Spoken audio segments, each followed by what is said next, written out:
Hey guys, it's the Blue Dash here. I had the pleasure of playing the Sea of Remnants beta, an upcoming pirate adventure turn-based RPG developed by the same creators as Identity V, Joker Studio. While I didn't play the beta as long as some others due to some real-life travel that unfortunately coincided with it, I think I played enough to have some real first impressions of the game. So while this won't be as thorough and well ordered as the Silver Palace beta review I recently did, I hope you can still get something out of it.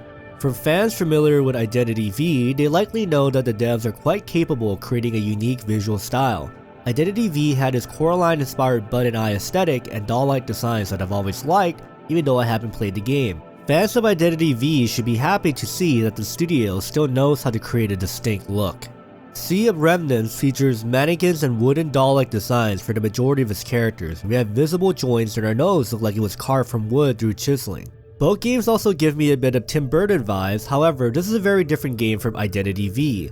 It's not just less horror theme or simply a pirate game, but unlike the dev's first game, this is a single player adventure rather than a PvP experience, and the first hour of gameplay sets you off on a grand adventure. The intro starts off in a very ethereal way. We're a cloaked figure sailing towards a distant light, and once we reach it, we see a massive wall of falling water. It's a very grand and cinematic opening, and I really love the extra effort put into moments like this in games, especially live service or gacha games. We even steer a wheel rising out of the ocean, which seems to be connected to some sort of ghostly ship that crashes through the waterfall wall. After that, we wake up to see a scholar named Sigmund, who appears to be trying to help us recover. Our memories are all jumbled, appearing as unclear bubbles. I thought it was really sick that we were able to select and engage with each one. It sets up the amnesiac mystery of the character much better than most other live service games, which often do not address the amnesia aspect in an interesting way. Looks wise, we've also become a blank slate since we're damaged, and that's how the game introduces us to the character creator. I think this game has a pretty good character creator, especially considering it's a very stylized style. I spent a long time in the creator, and I think it's one where a lot of people can make fun and unique designs. You can tweak most aspects exactly the way you want, and I'm sure more cosmetic options will be added in the future, especially clothing, as in this beta there's only about 3 outfits to pick from. Another thing I hope they add more of are voice types. While I thought the only female voice fit my character pretty well, my friend made a more cutesy character and her voice didn't fit as well. Overall though, for anyone looking forward to truly design their own character and getting a fun stylized version of it, this game seems pretty promising in my opinion. Once you create your character, you're sent outside to Orbtopia, a pirate safe haven specifically to go to the Tavern, leaving a girl who seems to have landed ashore with you behind for now, though we'll be talking about her pretty soon. While walking to the Tavern, the game actually gives you quite a bit of freedom to interact with things. First, you'll notice bottles called memory files. These are notes left behind by other players similar to mechanics in the Dark Souls games, Elden Ring, or even Enfield nowadays. You can also interact with most NPCs you come across and see options to challenge them to a fight or other activities, though early in the game you cannot do any of those yet, but you will be able to past the tutorial stage. Of course, not every NPC seems completely unique, as many currently have a generic template for their story section. Still, it's impressive that none of the NPC designs repeat. There are some similar looking characters, but everyone has a name and appear to have unique dialogue when spoken to, even if it's only 1 or 2 lines. That's a pretty wide scope for a live service game like this, and I think it adds greatly to the immersion of the world. The setting of Orbtopia itself is also a lot of fun. It's quite colorful, much like the characters residing in it, and it feels like a stylized, playful version of a pirate world. There are not many pirate games, and even fewer that are well made or have explorable environments, so I expect many people will be quite excited about this aspect. After you pass the bustling market, a chicken steals the compass that Sigmund gives you and you proceed to chase it. This is likely meant to showcase the gameplay features the game will have. I believe there's a catching chicken minigame, though it could be wrong since I didn't actually play that minigame later on, so please let me know in the comments. After that, you are finally able to enter the Tavern, which also contains my favorite moment from what I experienced in the beta. As you sit down and try to take a sip of your drink, a rowdy and eccentric girl named RS storms into the bar looking for crew members and creates chaos. You get a wild, fun cutscene of her essentially starting a bar fight with your character getting involved by accident. The soundtrack and the overall vibe of the scene are great and fit the pirate theme really well.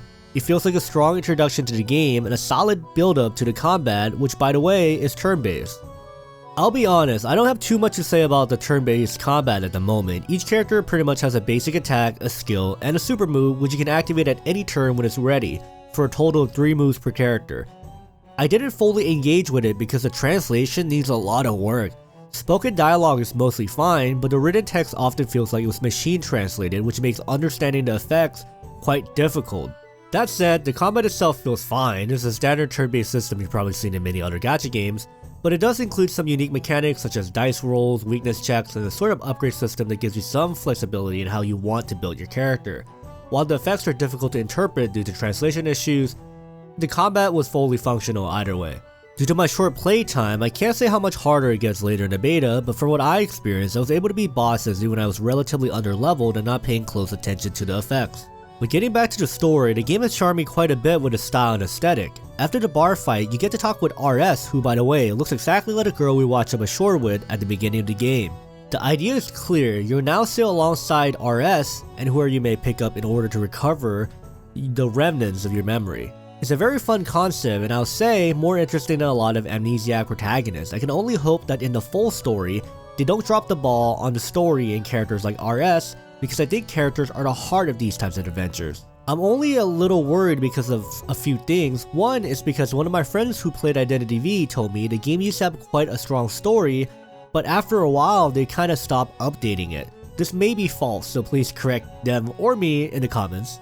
The other thing is that the game is advertising tons of NPCs. I'm personally not a huge fan of games like this if they just release characters without integrating them much into the story, or if they just straight up forget older characters. I'm saying this because Sea of Remnants claims it'll have over 400 NPCs with individual story arcs that can be influenced, but it leaves me wondering how developed they'll all be. So far, all the NPCs I've interacted with in the demo, while they all look unique and have names, don't exactly provide many unique interactions aside from maybe a single line or a minigame. Moving on to what a lot of people are probably waiting for me to talk about, which is going to be the ship sailing, and I will likely disappoint a bit on that since I didn't get far enough for them to give me full freedom, though I'm sure they'll allow it later. From what I played, it felt relatively fine. You can control the ship or set it on an auto path. You also have the ability to shoot cannons. There are two different control presets, one is the recommended setup and the other is the operating setup. I don't really know the difference between the two, but I used the standard one throughout the beta and it felt fine to me. Though boss combat felt a bit awkward, but I'm just gonna blame that on me being bad. It was mostly the camera that I felt can be a bit weird to work with at times. I don't have much to say about this as some other YouTubers because as I mentioned, my time with the game was limited compared to those who played the full week. The real joy of sailing comes from the freedom of exploring the open seas, whereas at the point I reached in the story, the path was still somewhat guided from one island to another. For people looking for an interesting, unique take on a pirate adventure, this is definitely a game to look forward to, especially considering there aren't many pirate games out there. My first impressions of the game are that it's quite charming, has a fun vibe, and feels ambitious in scope with all the minigames, name NPCs, and the world in general. That said, it raises a lot of questions for me regarding monetization. From an interview I read on butwhythough.net with the developers, the game will have the standard battle pass, seasonal updates, and a caching gacha shop. And also, according to the author's Reddit post sharing the article, there will be paid pirates to join the crew as well as free-to-play pirates, which is a bit worrying. The game already has a gacha system, but they also mentioned paid characters. It's unclear whether some characters will be paid only, or if this refers to some sort of paid-only gacha. Either way, we don't have details yet. In this beta, they mostly just throw the characters at you for free.